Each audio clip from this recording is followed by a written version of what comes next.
Thank you. Okay.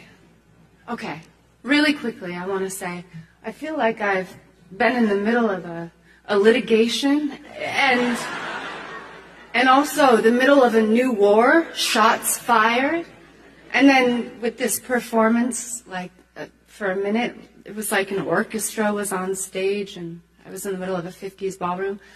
I want to say something really quickly to David. When you were speaking about Spotify, I had a flashback to when I was very young, and I had this idea of what adults were going to be like, and how they were going to treat children and take care of them, and take care of each other. And I don't know if I've ever not met anyone like you.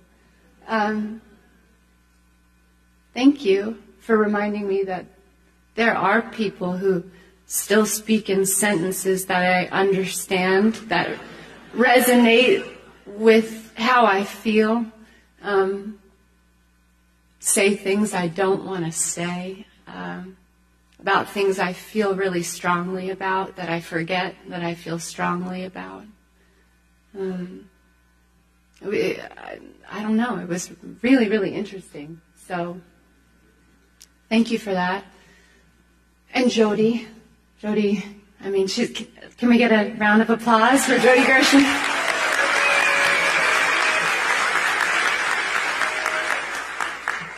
To be up here with her, obviously, is an award in itself. I'm not unaware of that.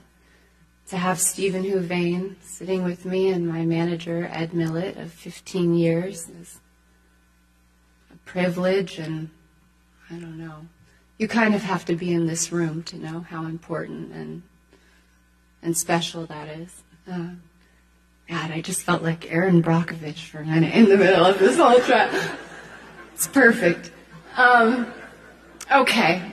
This is just like the Ivors where I had nothing to say, and then I heard all the information, and I just, now I have so much to say. Well, I'm from Lake Placid, New York. It's 6 hours north of here. If you go through the Cascades, there's really only one way to go.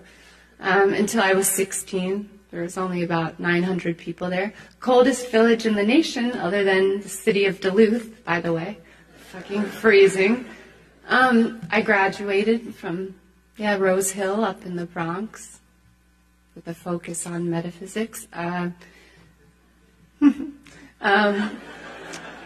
know what's happening up here, but we're going to go there. And because I was thinking about it down there when everybody was talking, and I was, okay, I'll paint like a really quick picture of what it was like when I was getting into music. I was at Fordham up in the Bronx. I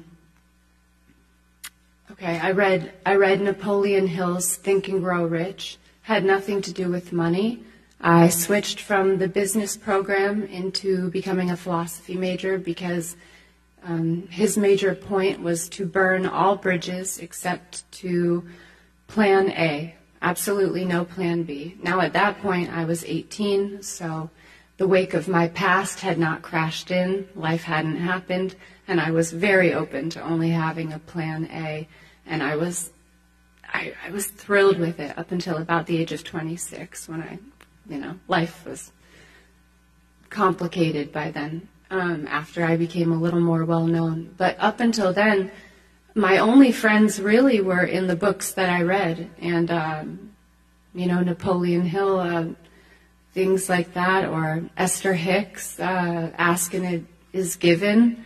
People, these wonderful writers encouraging me to have an invisible counsel if I didn't have a real counsel yet, which I do now with the most famous lawyers, managers, publishers in the world. But it took a lot of imagination.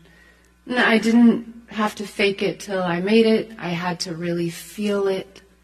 That's something that's really hard now as life has gotten more complicated. I've heard that the further along you go down a path, the path gets more narrow.